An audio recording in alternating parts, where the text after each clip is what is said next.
ఈ సినిమా గురించి చాలా మంది రకరకాల అభిప్రాయాలు సోషల్ మీడియాలో తెలియజేశారు. కానీ దర్శకుడి యొక్క అభిప్రాయం ఏమిటి,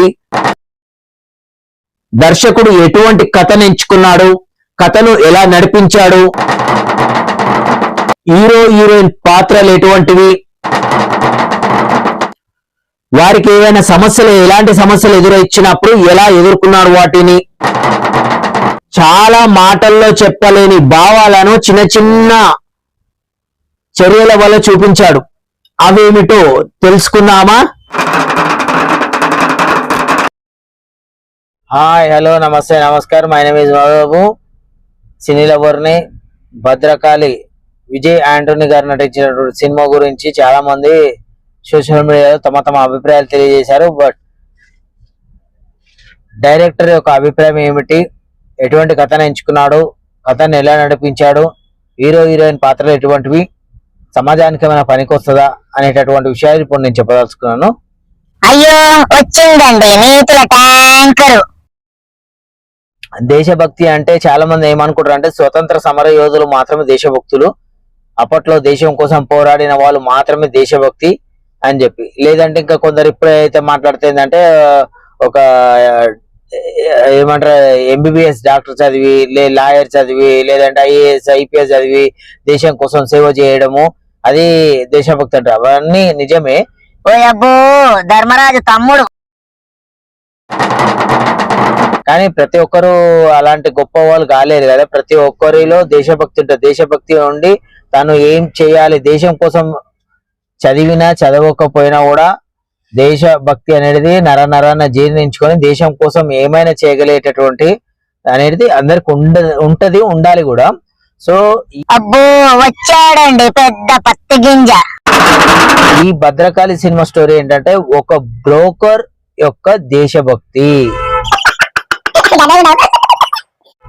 ఒక బ్రోకర్ కి దేశభక్తి కలిగిన ఒక వ్యక్తి, అంటే రాజకీయ నాయకుడిగా ఎదగలేడు, డాక్టర్ చదవలేడు, కలెక్టర్ అవ్వలేడు, అలా అసలు ఏ మాత్రం చదువు లేనటువంటి వ్యక్తి సినిమా వాళ్ళ గురించి అబద్ధాలు చెబితే బిర్యానీ దొరుకుతుందిరా బాబు. కానీ తన నరం జీర్ణించుకోపోయిన దేశభక్తి. దేశం అంటే ప్రజలు ఈ ప్రజల కోసము, సామాన్య ప్రజలు. అందులో లాస్ట్ డైలాగ్ కూడా ఒకటి ఉంటది, తప్పు చేసిన వాడు భయపడాలా, నష్టపోయినవాడు భయపడాలా. ఇది జనరల్ గా సొసైటీలో అందరికి కలిగేటటువంటి, ముఖ్యంగా పేదవాళ్ళకి, మధ్య తరగతి వాళ్ళకి డైలాగ్ బాగా ఐడియా ఉంటుంది. మంచి మాటలు చెబితే కనీసం పాచిపోయిన అన్నం కూడా దొరకదురా బెండాయి బాబు. తప్పు చేసిన వాడు భయపడాలా, నష్టపోయిన వాడు భయపడాలా. ఎవరు భయపడాలండి? కానీ సొసైటీలో ఏం జరుగుతుంది? తప్పు చేసిన వారు ధైర్యంగా గల్లెగరేసుకొని తిరుగుతున్నారు. ఎందుకు? చట్టం అంతా వాళ్ళ వైపు ఉంది, డబ్బు పడేసి ఏదైనా కొనుక్కోవచ్చు అని. అవునా కాదా? కింద కామెంట్ చేయండి. నేను చెప్పింది నిజమా అబద్ధమా? ఓ అబ్బో ధర్మరాజు తమ్ముడు వచ్చాడండి.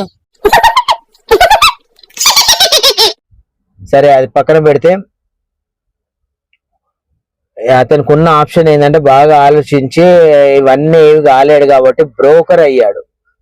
బ్రోకర్ అయ్యి ఏం చేసిన, మొదటి రోజు నుంచి బాగా అన్ని అబ్జర్వేషన్ చేసి చేసి చేసి చేసి ఒక బ్రోకర్ తలుచుకుంటే మొత్తం ప్రభుత్వాన్ని కూడా షేక్ చేయగలడు, ఢిల్లీ ప్రభుత్వాన్ని కూడా, ఢిల్లీ నాయకుల్ని కూడా షేక్ చేయగలడు అని ఇందులో చూపించడం జరిగింది. అయ్యో వచ్చిందండి నీతుల ట్యాంకరు. తనకు కలిగినటువంటి ఒక నష్టం, కొంతమంది పేదవాళ్ళకి జరుగుతున్నటువంటి నష్టం, ఒక అర్హత లేని వ్యక్తి ఒక ప్రధానమైన ఉన్నతమైన అధికారంలో కూర్చుంటే తర్వాత దేశ ప్రజలందరూ ఎట్లా బాధపడతారు, ఎంత నష్టపోతారు అని చెప్పి అతను ఊహించుకొని ముందు చేశాడు. ఇది ప్రజలందరికి కావాల్సిందే కదండి. అయ్యో సినిమా గురించి ఇంత వివరంగా చెబితే ఎవరికి అర్థం కాదురా బెండాయి బాబా. వంకర టింకర సంబంధం లేని మాటలు మాట్లాడితే నువ్వు గొప్ప మేధావి అనుకుంటారా బెండాయి. పేదవాళ్ళు, మధ్య తరగతి వాళ్ళు, లేదా గొప్ప వాళ్ళైనా సరే, మాక్సిమం ఎవరికైనా కానీ కనీసం తినడానికి తమంతలు తాము బతకడానికి ఉండేటటువంటి స్వచ్ఛం ఉండాలి.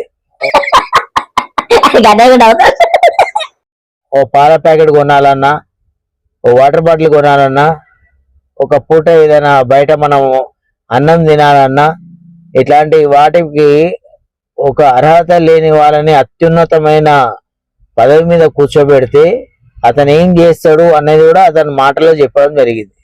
అంటే ఇది నిజమా కాదా అనేది పక్కన పెడితే, అబ్బో ఈ సినిమాలో అంత సీన్ ఉందా బెండాయి బాబు? మనం సినిమా ఎంజాయ్ చేయాలి అనుకుంటే ఎంజాయ్ చేయొచ్చు. లేదు, సినిమాలో డైరెక్టర్ ఏం చెప్పదలుచుకున్నాడు అంటే ఇవన్నీ చెప్పదలుచుకున్నాడు. అయ్యా బాబోయ్, కలియోగా సత్య హరిశ్చంద్ర. రేపు ఒకవేళ ఇలాంటిది ఎవరైనా వచ్చి చేస్తే ఓటేసేటప్పుడు 1కి 10 సార్లు ఆలోచించుకోవాలి. ఒక నాయకుని ఎంచుకునేటప్పుడు 1కి 10 సార్లు ఆలోచించాలి. అయ్యో వచ్చిందండి నీతుల ట్యాంకరు.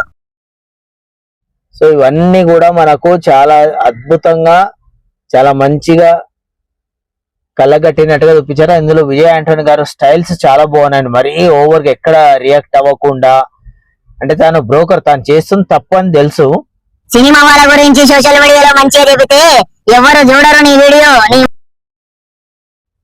చట్ట ప్రకారం తప్పది, కానీ సొసైటీకి చాలా మంచిది, ప్రజలందరూ మెచ్చుకుంటారు.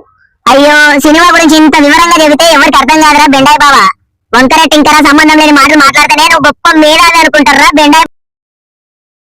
కానీ చట్ట ప్రకారం అది తప్పదు. సో ఇందులో ఇంకో పోలీస్ ఆఫీసర్ రావడము, ఒక అమ్మాయిని పెళ్లి చేసుకోవటము, ఎవరైనా హనీమూన్కి ఎక్కడికి వెళ్తారు, ఇందులో చాలా వెరైటీగా ప్లేస్కి వెళ్తాడు. అబ్బో వచ్చాడండి పెద్ద పత్తి గింజ. అందరికి చెప్పేది ఒకటి చేసేది ఒకటి అయినా. సో అది భలే నవ్వ అనిపిస్తుంది, అంటే డైలాగ్ అది భలే నవ్వ అనిపిస్తుంది. అది పక్కన పెడితే, ముఖ్యంగా ఈ దేశం కోసం పాటుపడేటటువంటి